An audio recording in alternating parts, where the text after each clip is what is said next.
Good morning, members of the media. Thank you for coming to the press briefing. In a moment, the Chief Executive will say a few words and then she'll take questions from the floor.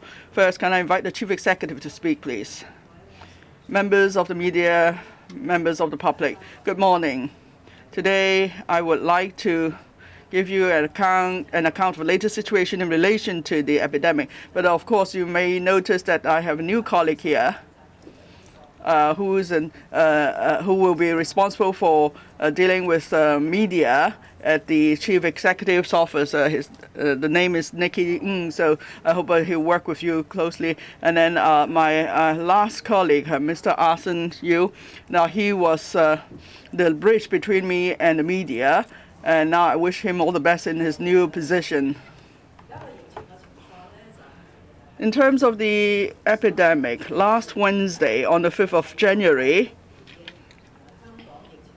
we wanted to respond quickly to the latest situation of the Omicron variant having entered the community. We have adopted more stringent measures in line with the principles of preventing local outbreak and importation of cases.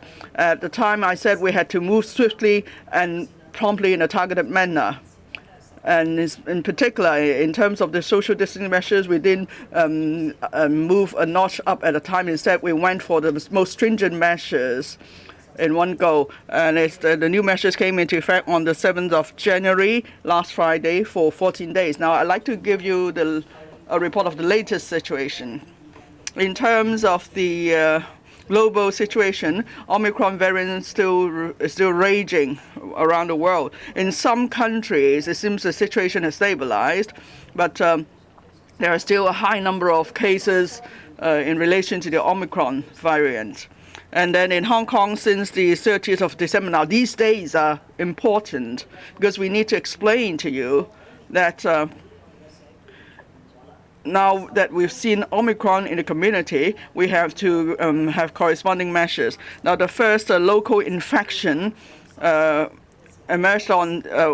identified on the 30th of December. It was announced by the Center for Health Protection at around 10 p.m. And it's important case. That's the Moon Palace case. That's the first case. And in less than 2 weeks from the 30th of December to the 10th of January, we recorded 354 confirmed cases. Of those, 312 cases are imported, 40 cases are related epidemiologically to the imported cases. And how could we confirm that? Of course, it's through tracing of close contacts, and the other is through genome sequencing. So we're able to confirm that these 40 local cases are related to imported cases. As at yesterday, there are 2 more cases in similar situation. One case could be them epidemiologically linked to imported cases. That's the part-time saleswoman in a department store. And then there's another local case found earlier. That's a lady who worked at the supermarket often to stack goods. Now, of these 300 plus cases, most involve the Omicron strain, so it's worrying. The CHP has been working closely with other departments, in particular the tracing office, so they're able to, so they've been working full steam to trace the close contacts, and also there's another team doing genome sequencing analysis. I think the latest news is that the early evening yesterday, there were 2 cases that we couldn't confirm the source originally, but now for one of the cases, we could confirm is actually linked to an imported case. That's the part-time saleswoman. Now, her father has a pharmacy. She works there too. Now, yesterday, we have 3 preliminary positive cases. They all have to do with her family members, the father, the mother, and a younger brother. I believe at the press briefing at 4:30 today, the CHP will be giving you the details. And for this father who runs a pharmacy in Tuen Mun, further tracing and investigation found that one of the Cathay Pacific crew member, a male, was went to that pharmacy earlier on. That's the confirmed case, of course. But then, of course, we still do not know what the link is. We don't know where he was infected, but we know that the variant he carries is related to the air stewardess, and that's the part-time saleswoman. Anyway, we will keep up our effort in tracing these cases. Now, in the past 2 years, whenever there was community outbreak, our biggest concern was about local infection cases with unknown sources, because we're not sure if there were silent transmission chains in the community. But if we could prove the links of cases, we are less concerned. But still, with an increase in the number of cases, we have much work to do. Now, the characteristic of the Omicron variant strain is that it's highly transmissible. The symptoms are not so visible, though. So, having considered all factors, and in the face of the new wave of epidemic, the SAO government has adopted the swiftest measure and the most stringent measures so we could suppress the spread of the disease and try to prevent a community outbreak. Or rather, we are trying to raise with time against the Omicron variant's spread, transmission. Now, if we could find, we want to identify infected persons early before they develop symptoms. Hopefully, then we could control the spread of the disease. So, in terms of preventing local infection, we have done much, and I will briefly explain to you what we've done. One, we will continue to conduct epidemiological studies and tracing. And then for close contacts and family members living with them, that is the secondary close contacts, that they will be sent into quarantine at the first instance. This will prevent them from spreading the disease in the community. Now, from the end of December, that's one wave there. And we have already sent over 4,000 people into the quarantine center. Later on, I'm going to report on the status relating to quarantine centers. Now, so we have quarantined primary and secondary close contacts, and it seems that this measure is working well. Because, as I mentioned, in the past 10 days or so, there were 42 local infection cases. In other words, they are not imported cases, and over 60% of those cases, 26 of the patients, when they were confirmed positive, they were already in the quarantine center. So they are either primary or secondary close contacts, and they're repeated tests. And in one of the tests, they were confirmed positive, or because they felt unwell at the quarantine center, they were sent into a hospital, and then at the hospital they were tested positive. So imagine if we did not have such a contact tracing and quarantine arrangement for these 26 cases, and instead we left them in the community. Imagine the transmission rate is 1 to 10, so 10 to 100 in other words. So the consequences would be too dire to imagine. The second task we're doing is, of course, testing. Now, at 460 locations, say in a building or at a restaurant or in schools, we have included 460 locations in our compulsory testing notice, CTN, so that we could expand the scope of community testing in the hope that we could identify infected persons early. The third point is about infected cases and where people live for these infected cases. So because there are buildings coming in and out of buildings, so we have this RTD restriction testing declaration. So there's lockdown of particular location for a certain period for people to take tests. And we have conducted over 30 such. We have conducted close to 30 such exercises. The last one was at Mayfu last night, and there are some 10,000 people who've been tested, and all of them tested negative. So, in less than 2 weeks in a past period, at our community and mobile testing locations, we have tested over 920,000 persons. So it's a major testing exercise. Just 2 days ago, on the 9th of January, over 100,000 people gave their samples for testing. Another tool is the Leave Home Safe app that we're looking at now, because there is need for contact tracing of many people. So and people, of course, are using a Leave Home Safe app, and people would receive notification that there's need for them to take compulsory test. And in the past few days, some 10,000 tests were conducted as a result of notification of the Leave Home Safe app. So it's the first time that so many people were tested due to such notifications. Now, as I said last week, Omicron is raging wild, and we are taking very stringent measures, therefore. Now, of course, there's a 14-day period for tightening the social distancing measures, but after 7 days, we'll review the situation and decide what to do next. In other words, I could give you advance notice here. The government usually is myself. On Friday this week, on the 8th day, that is, on the 14th of January, I will be again giving you account of the latest situation. But today, I would like to talk about 3 particular measures. Some are existing measures, some are new measures. First, vaccination. Of course, around the world,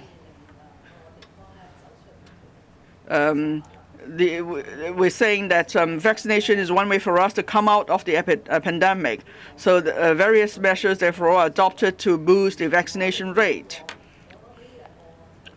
And from this wave of infection, we see that there is indeed a difference between those who've been vaccinated and who haven't been in the infected cases. That's in terms of the viral load and the transmission. Now, for those who have not taken the vaccine, they usually have a high viral load or a low CT value. Now, yesterday there were 3 preliminary positive cases. The saleswoman and family members for all of them did not take the vaccine, so they were all infected with a high viral load. So it's a scientific finding, and I must appeal to the public to take the jab as soon as possible if you haven't already done so. And for those who are eligible for the 3rd dose, please take the booster shot as soon as possible. On the 4th of January, last Tuesday, I announced here that on the 24th of February, the government is to implement a vaccine bubble arrangement. That is, you could not enter certain premises without vaccination. And also because the epidemic is getting serious, we could see that there are more people willing to take the jab. And so last time, as you saw on the backdrop, we said, please don't hesitate, go and get vaccinated. In the past few days, in the past recent period, we see many more people are taking the jab. Now, as at yesterday, there are now 74.7% of the population who have taken the first dose. So it's a good figure, actually, because at one point there was only an increase of 0.2% or so per day. But now some 74.7% of the population who are eligible have taken the first jab. And that we see an increasing number of elderly persons taking the vaccine. This is an encouraging sign, and we hope this trend will continue. Because if it does, that means there could be more assurances in the community. I can give you a hypothetical situation. Let's say yesterday, 44,959 doses were administered. Close to 20,000 doses were the first dose. So that means over 20,000 people took the third dose, and the second dose probably is not an indication of anything, because our figures show that those who have taken the first dose would always come back for the second dose. The percentage is as high as 99.99%. Now, from now till the implementation of vaccine bubble on the 24th of February, that is another 20 days, another 44 days, if we could keep the rate of 20,000 people taking the first dose every day, then will be an increase of 30%. So yesterday, the percentage is 74.7. So by 44, so in another 44 days, the percentage will go up to 87.7%. So does it mean that it will help us to go back to normal, and then it will also create a favorable condition for the resumption of quarantine travel across the boundary? Well, this is not what we're hoping for, but rather that's what we actually saw yesterday. Some 20,000 people took the first dose.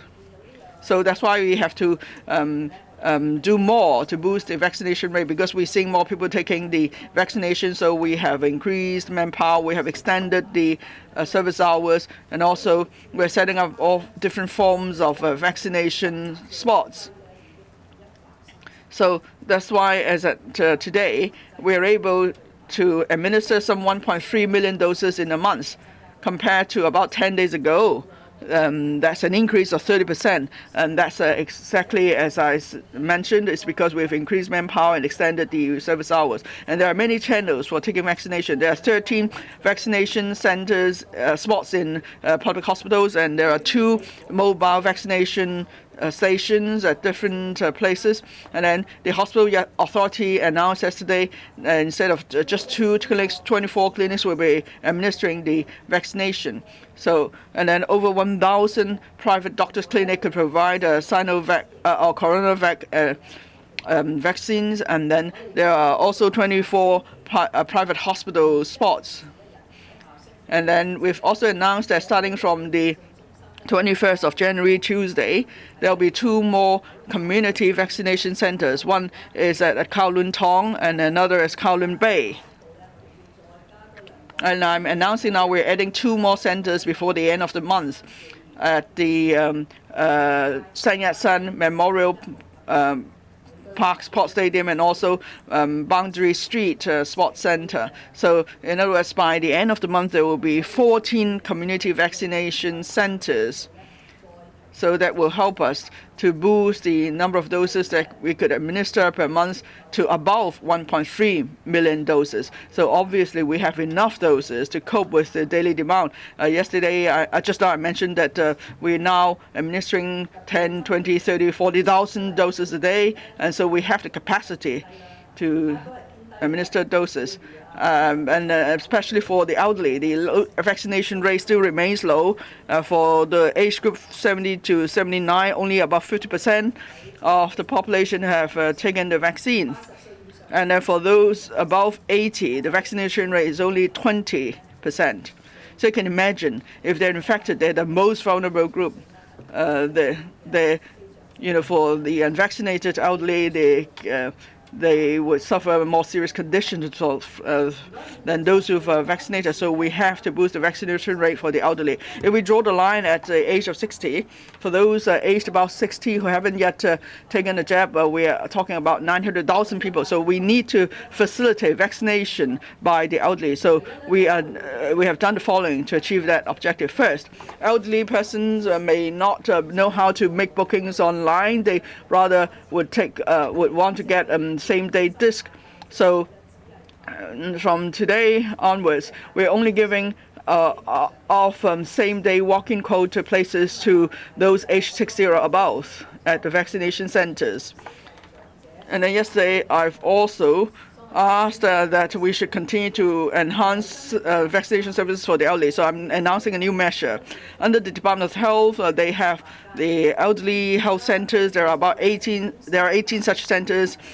3 of these centers will be administering vaccines for the elderly. And I've asked the Department of Health to extend the number from 3 to 15. So altogether, 15 elderly health centers will soon be able to administer doses for the elderly. For the other remaining 3 places, they're not suitable for giving vaccines because there's not enough space for waiting and resting. So 15 of the 18 district health centers run by the Department of Health would be able to administer about 2,000 doses per day for the elderly.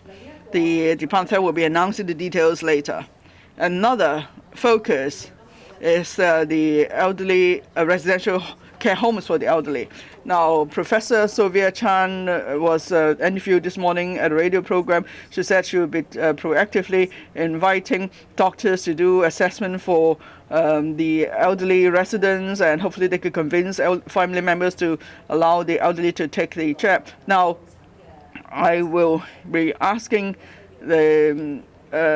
for enhancement of visiting doctor service. So if necessary, we could provide more subsidy to the NGOs. So for the visiting doctors, hopefully they'll be able to spend more time with the elderly and the family members, or they could call family members, explain to them the advantage of vaccination, so that family members won't oppose to their elderly family members taking the jab. So this is about vaccination for the elderly. Now, there is also another group, children. So can we really give them the jab? Let me give you an account today. Now, last November, in accordance with CAP 599K, we've set up an expert committee. They've actually approved the administration of coronavac to those aged up to over 3. So for the age group 3 to 17, they could take the coronavac vaccine. But after further discussion, they believe they could first give priority to those aged between 12 and 13. So therefore, for children aged between 3 and 11, they are not able to get vaccinated, whether it be BioNTech or coronavac. Now, but of course, experts have already given approval to vaccination for children. Therefore, we're going to extend the age, the vaccination arrangement to those aged between 5 and 11 for the coronavac vaccine. So we will leave the details to the expert and scientific committee, but the policy is that we want to vaccinate these children. In terms of risk management, of course, or risk control, our priority remains with the elderly. So that's why all the enhanced measures I just mentioned are to do with the elderly. Hopefully within this month we're able to vaccinate many more elderly persons, because if we want to vaccinate young children, we need to make much preparation. We wouldn't want parents to just take their 5 or 3-year-old child to go to make bookings and then go to a vaccination center and wait with others for vaccination. So that's why we are adopting a school-based approach. For those aged between 5 and 11, vaccination will be administered at schools. We're going to send out our outreach vaccination teams to schools. So I've asked, therefore, the Secretary for Education and the Secretary for Civil Service to make arrangements together.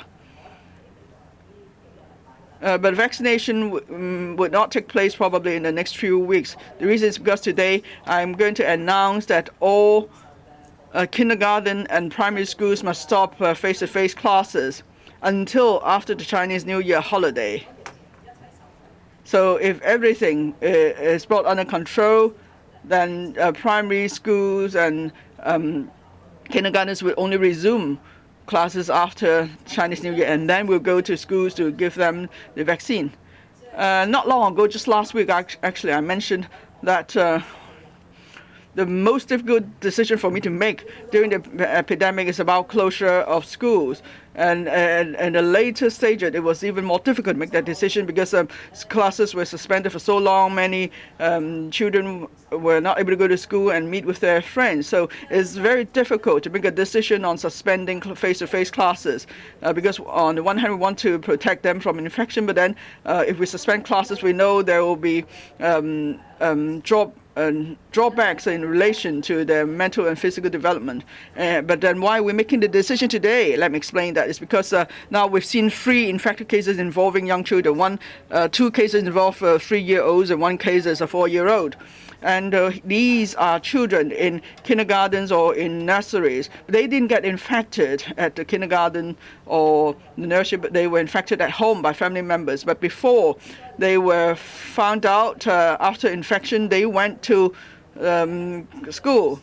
So that's why the reference centers and nurseries have to be closed, and for close contacts, like the other classmates or teachers have to be sent to quarantine, and we don't want to see young children being sent to quarantine. So that's one reason. Another reason is, okay, we've done much. We're able to identify many confirmed cases. So there are silent transmission chains in the community. We're worried that some people do not know they've been infected, and then when they go home, they have close contact with their family members, and they may infect, say, young children or toddlers. And then these young children may go to school, and then they will spread the disease to others. Another reason is, according to the Department of Health, there have been outbreaks of upper respiratory tract infection cases in kindergartens and so on, involving kindergarten and primary school students, actually. Now, the symptoms of upper respiratory tract infection are similar to that for Omicron infection, involving sore throat and so on. So people won't be able to tell whether it's in flu or Omicron. So that's why today I'm announcing that starting from on or before this Friday, the 14th of January, all kindergartens and primary schools must suspend all face-to-face classes and school activities. Of course, we want them to continue with online learning. Now, why do we say we allow until Friday? Because if kindergartens want to stop tomorrow, we welcome that. But then some primary school heads have asked for 2 or 3 days for making preparation. So that's why we've set the date at Friday. It's Tuesday now, so hopefully in the next few days we'll allow time for schools to make the necessary preparation. And then the suspension will end after the end of the Chinese New Year holiday. That means the Chinese New Year break has been advanced by about 2 weeks. Hopefully then it will ensure that young children are safe. As for other schools, face-to-face classes are still allowed, but they must also keep to all the existing precautionary measures. Because for secondary school students, they are able to take better care of themselves. We believe, therefore, it's still sound to allow face-to-face classes in secondary schools. Another measure I want to announce is, well, as you know, we have taken decisive steps to put in place stringent measures. Of course, there are some sectors that have been affected. In particular, we've closed certain scheduled premises, and we also banned the dining service after 6 p.m. So we are going to launch a 5th round of anti-epidemic fund. The 4th round ended over a year ago, because in the past year things have been rather stable. But now there's a turn of event for the epidemic. We needed to adopt more stringent measures. Therefore, we're going to relaunch AEF 5.0. There are 2 parts to that. The first part, we target those directly affected by the new round of tightening of measures, including premises required to close or the dine-in ban at night. The other part targets those indirectly affected by this wave of outbreak. This would target businesses struggling during the pandemic. Of course, catering businesses are struggling, but traveling agencies, they are particularly hard hit all along. So the AEF 5.0 targets travel agencies and other businesses, as well as premises affected directly by the measures announced last week. We will announce the details of AEF 5.0 this Friday. We have the funding to release directly. The AEF 4.0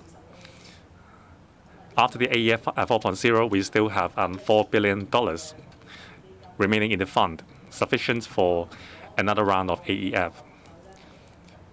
If the amount is still insufficient, we would apply for funding with the Finance Committee under the new term of the Legislative Council.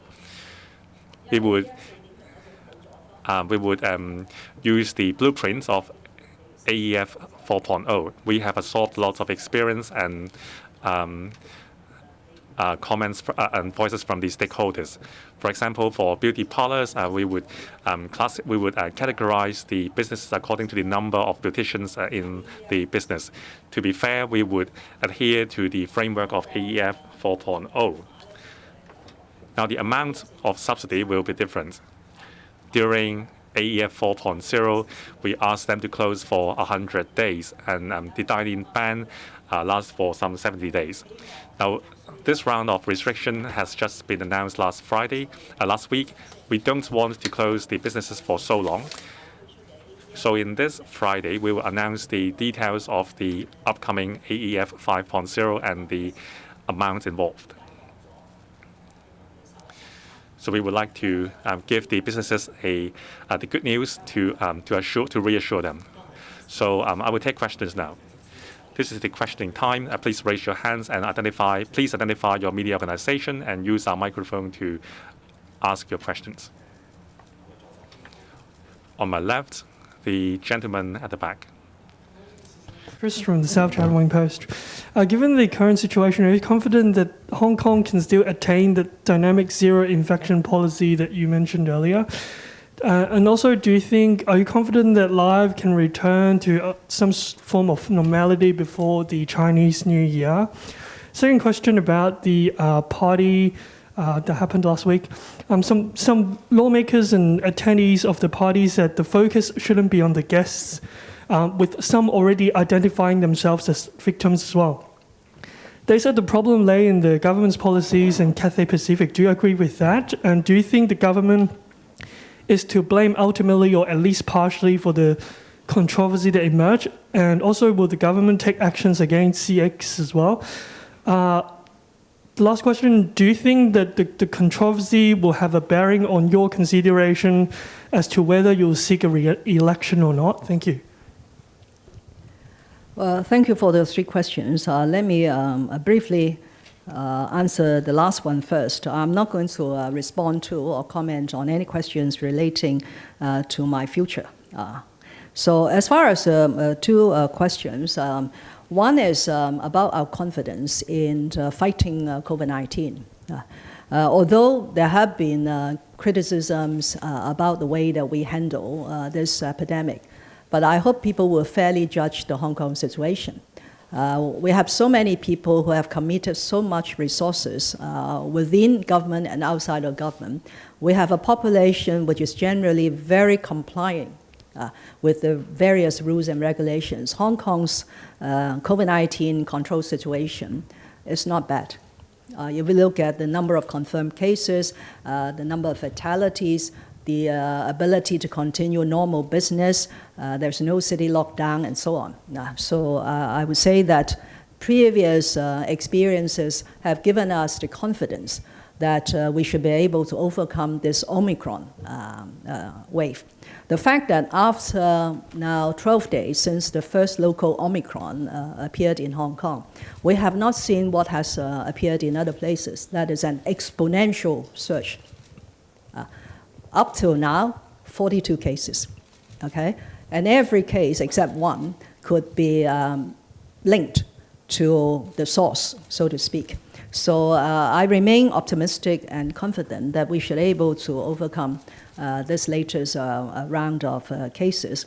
Whether life will return to normal, that has always been our priority. That's why I said that when the latest round of very stringent social distancing measures took effect last Friday for a usual 14-day duration, we will review critically the situation after 7 days and come out to explain what the population could expect beyond the 14 days. So you have to wait until this Friday for us to give you a more accurate assessment of the current situation.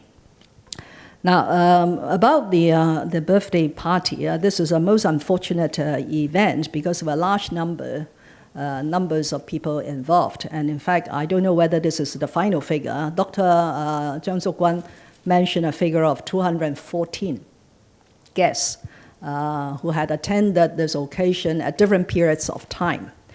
And this was, in my view, well beyond the capacity of this restaurant.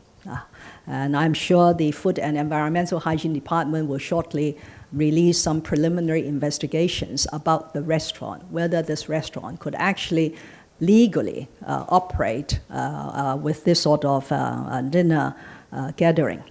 Now, the investigations relating to this particular incident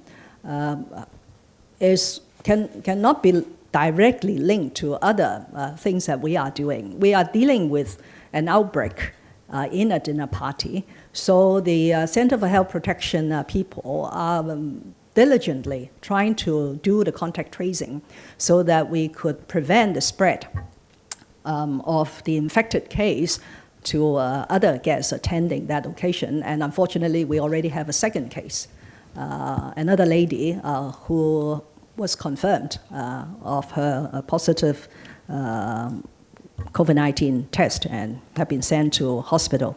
So the investigations into this particular incident is done on the basis of public health. So whether the restaurant as the operator or the food license holder, as well as the guests, have been complying with the public health requirements, that is the investigation. Another investigation which a lot of people have put attention to is the Cathay Pacific, whether this airline has complied with the regulations that we imposed on the airline when we granted the exemption for the air cargo crew in order to ensure that Hong Kong's air cargo flow could continue to sustain the operation of the city. So there are two separate investigations that we have to conduct for ensuring that everybody is complying with the legal requirements. It is not a matter of fault finding. I hope people will move away from this talk about fault finding, who is the scapegoat of what. In a public health situation of this scale, the government has rolled out a lot of measures, a lot of regulations under CAP 599. But there could not be 100% compliance. I'll give you a few examples. We have been putting people under home quarantine, but from time to time, there were still people who went out while they should be under home quarantine. There have been up till now over 200 cases of such non-compliance, and they have been taken to court. Most of them have been given an imprisonment of 7 to 14 days. This is non-compliance. Similarly, when I gave you the figure that we have done about 30 RTDs in the last 10 days or so, the non-compliance rate following the RTD was 2.2%.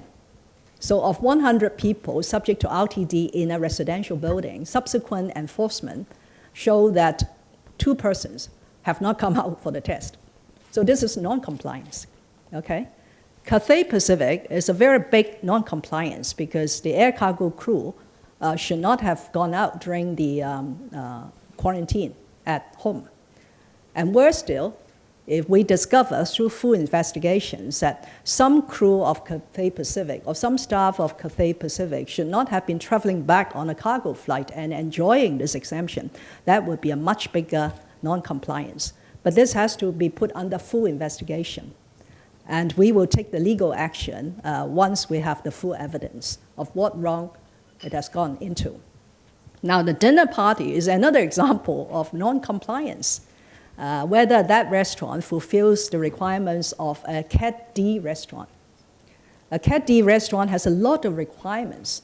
For example, yes, it is allowed to operate in full capacity, but this restaurant, could it take in 200 people at the same time?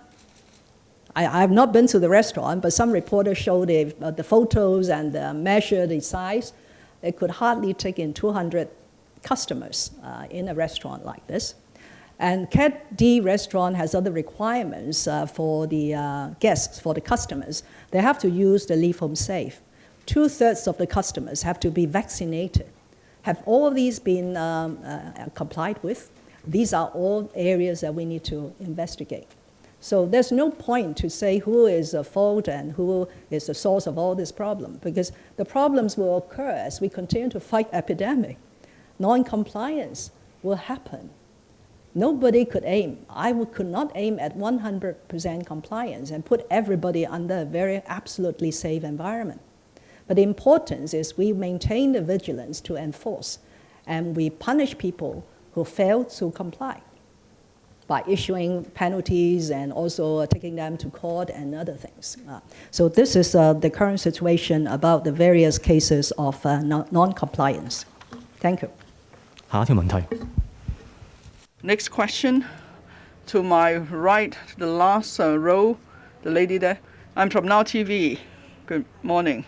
About the senior officials party, how far is the investigation? Would there be penalties like asking them to leave? Now, in fact, in internal meetings, you've asked officials not to attend dinner gatherings, but then Permanent Secretary said that you were seen going to a wedding. So is it any different than this birthday party that the senior officials attended? First point. Last Friday, I think it's last Friday because I couldn't recall exactly. I have been making announcements almost every day. Now, I announced that there are my colleagues, 14 of them, including one who is on retirement leave.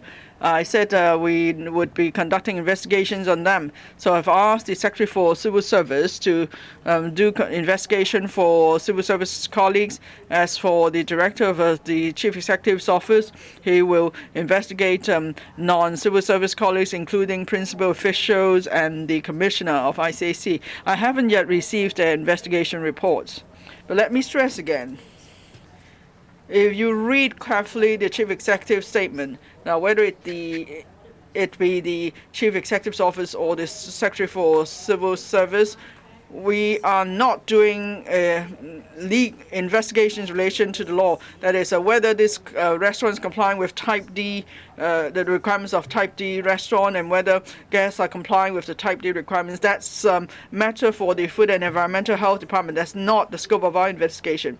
Our investigation has to do with discipline. That is, for these 14 colleagues, when they went, how long they stayed, what they did, and so on. And that is in relation to any internal guidelines we've set, or for senior officials, what our usual expectations are. We want to see if there is any issues, there, and then we may take action accordingly. Now, if you read the code of conduct for principal officials or for civil servants, we're not asking colleagues to break the law. We do have expectations or requirements in terms of integrity and so on. So that's why, as a Chief Executive, I believe there is need to conduct the investigation so we could explain everything clearly to the public. But I haven't yet received a report, so I couldn't say for now what sort of penalties there will be. But as I mentioned in the statement, I will be following up on these cases in a fair and impartial manner. Of course, we have to look at the individual cases and come up with fair ruling. You mentioned the letter, right? I think in English newspaper there's some letter from a reader. As I said before, the sequence of events is important. Now, when does the gathering take place and under what circumstances? That matters. Yesterday, a legislator made some discerning points. Now, he said, what's wrong with going to a celebration? It depends on the circumstances, of course. But for now, it's exactly because of the current situation and circumstances. For a senior colleague, he should not attend the activity. And if he does attend a certain activity, the duration he stays or the way he behaves, then it may not be appropriate under the circumstances. As I mentioned, the first Omicron infection case was identified or announced by the Center for Health Protection at 10 p.m. on the 30th of December. So that's why on the 31st of December, after I chaired the morning meeting, I made a tough decision. It was it was New Year's Eve, so we did not cancel any activities. But then the same afternoon, the Secretary for Food and Health called a press conference, and what did she say? Of course, she's the health authority. We made 4 appeals at that press conference. One appeal is that we should avoid places, large gatherings. We should not take off masks when taking photos. She went into details about what we should do. So we are appeal to people not to take off the mask even when they're taking photos. Of course, this is an appeal issued to the public as well as to government officials. Now, if government officials were present at that gathering, they should have heeded this strong appeal. So these are the facts we have to consider. And then, before the 30th of December, what was the situation in Hong Kong? We've been, controlling the situation well. People were expecting the resumption of cross-boundary travel. People happily went to Christmas parties. I went to many gatherings myself. Over 99% of the gatherings were official ones. I attended, I gave speeches, and in a few cases, I actually sat down for a meal, but that's in accordance with all the requirements. As for the wedding, I'm sure you know about that. It was either in the end of November, early December. It was an award presentation ceremony. I recall that very well because usually I would not go to any weddings. But that was actually an award presentation ceremony. And before that, I spent about 10 minutes to go to someone who's engaged in community work and supporting the government. So I think it was either the daughter's wedding or whatever. I just went in to offer my congratulations. Was that very much against the requirements on officials? So you have to be fair. Of course, I know you want to dig up stories, you want to find out whether I went to a meal in December or whatever, but I think the critical date is the 30th of December. That's when we had the first local Omicron case. And so all of a sudden, instead of having lax requirement, we need to tighten the requirements again. And we have actually gone for very stringent measures because we wanted to cut off the chain of transmission. Now, anyway, the preliminary reviews of the Food and Environmental Health Department is that this restaurant actually did not comply with the relevant requirements. Now, so someone's in the letter to the newspaper said that there's nothing wrong with this restaurant, so how would the CEs being so strict? But sorry, we haven't got all the facts yet. We haven't completed the investigation, and the prima facie case is that for Type D restaurant, there are requirements for the seating arrangement, how you set the table, put the tables. If you don't, have tables like that, and people coming in and going away, or throughout the night, and can they really meet the Type D restaurant requirement? Anyway, we're looking at facts. I understand the Information Services Department is now drafting a response to that particular letter. Last question, please. On the right, in the front there. I'm from Phoenix News. Is it too late to announce a suspension of school? We already have data that children are most vulnerable to Omicron. And when will you announce work-from-home measures? First, I don't consider it too late. As I've explained in length just now, the factors affecting the decision of suspension of school. This is a very hard decision. There are consequences which are already clear. Children psychologists and clinical psychologists are telling us a prolonged period of absence from school would have a huge impact on children. That's why this is a difficult decision. Even after this announcement, there are still school has questioning the decision of suspension of school. That's why I told you the 4 reasons behind the decision of suspension of school. That is to protect the children. So far, we have not seen any outbreak in kindergartens and child centers. Still, children were affected at home, causing children to be sent to quarantine centers. That's not desirable. Last week, after I announced the measures, many businesses allow their employees to work from home. I am grateful to them. So we don't have to wait for the government's policy to implement work from home. For civil servants, well, we have a lot of work to do. For example, the measures I announced this morning, we have to extend operating hours of vaccination centers, and we also have to prepare for vaccination and so on. If we ask civil servants to work from home, this would undermine our efforts. However, for colleagues who are not at the front line against the virus, and they can still operate at home, I have notified the departmental heads they can allow their colleagues to work from home. After 2 years fighting the pandemic, corporations, especially large corporations, already have guidelines and mechanisms to tie in with the government's policy. Here, I would like to thank businesses who are supportive of the government's work during the pandemic. Thank you. 今日記者會完結啦，多謝大家。This is the end of the media briefing. Thank you very much.